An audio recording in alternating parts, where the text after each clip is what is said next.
Jacques Derrida was one of the most famous, controversial, but also wise figures in recent French intellectual life.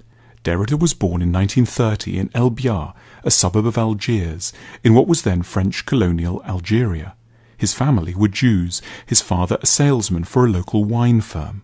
He suffered greatly from the anti-Semitism of Algeria's majority Muslim population, and was deeply marked by the experience of having been in an inferior position at the nexus of three different religions, Judaism, Christianity and Islam. Derrida travelled to Paris to take up a place at the prestigious École Normale Supérieure. In time he became a celebrity intellectual around Europe and America. He was hugely glamorous, a good-looking man with great taste in raincoats and haircuts. He had a rich, diverse and complex love life. Deconstruction is the word most commonly associated with Derrida. Essentially, deconstruction means dismantling our excessive loyalty to any idea and learning to see the aspects of the truth that might lie buried in its opposite. That once we begin to examine it closely, almost all our thinking is riddled with a false, that is, unjustified and unhelpful, privileging of one thing over another. Reason over passion, men, at least for long periods, over women. Derrida's core point was that this privileging involves a failure to see the merits and value of the supposedly lesser part of the equation. Over his 40 books, Derrida deconstructed a range of key binary terms: reason versus passion, masculinity versus femininity, profit versus generosity. His hope was that we could learn to live more intelligently with some of the conflicts that lay beneath these terms, that we could come to see that both sides were onto something, that both were a bit wrong, that both needed each other, and that the tension between would by necessity always prove irrevocable. It might look as if Derrida was always using deconstruction to attack tradition and the free market and to promote a left-wing egalitarian agenda. But he was a great deal more subtle than this. For example, in his deconstruction of the idea of equality, Derrida proposed that the assertion that equality is always better than inequality, though this might be a modern liberal axiom, is in fact unstable and obscure, and he pointed out that some of the best human situations we know are obviously not examples of equality in action.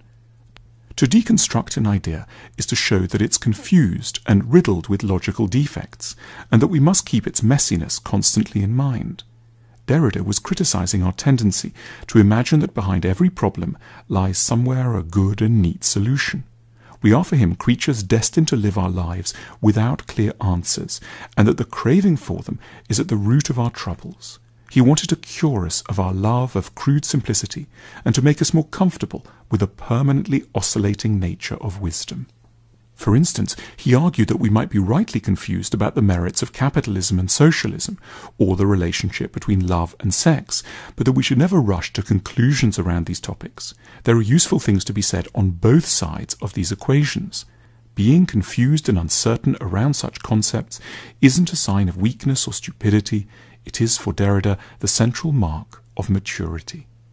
Derrida's tactic was to glamorize this condition and to give it a positive ring, which is why he brought back into use a beautiful Greek word, aporia, meaning impasse or puzzlement.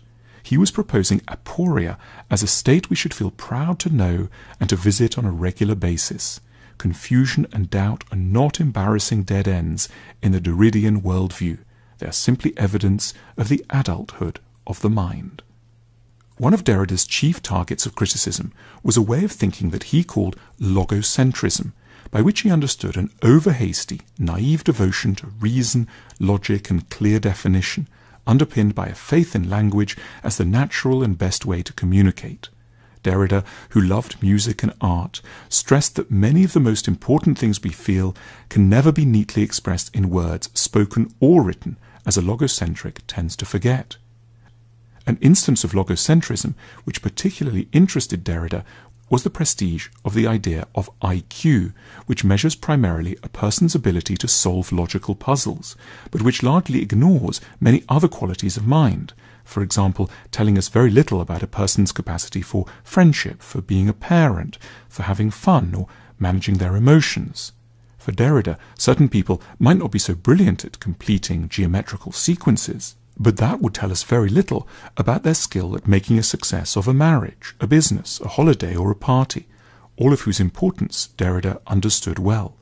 As an esteemed professor who lectured in the world's best universities, Derrida, who was also the snooker and football-loving Algerian Jew, was casting doubts on the entire foundations of the modern intellectual worldview. Derrida didn't want to remove all hierarchies. He knew it was right that kindness should be privileged over cruelty, wit over dullness, generosity over meanness. But he also understood how often we unwittingly dismiss things, people, and ideas when their opposites bask in what might be an arbitrary status. At his best, Derrida is a voice of modesty and patience, asking us to see what might be of value in those ideas we too easily overlook, and to get curious about why it might be nice to be always, even if only for a little while, on the other side of any debate.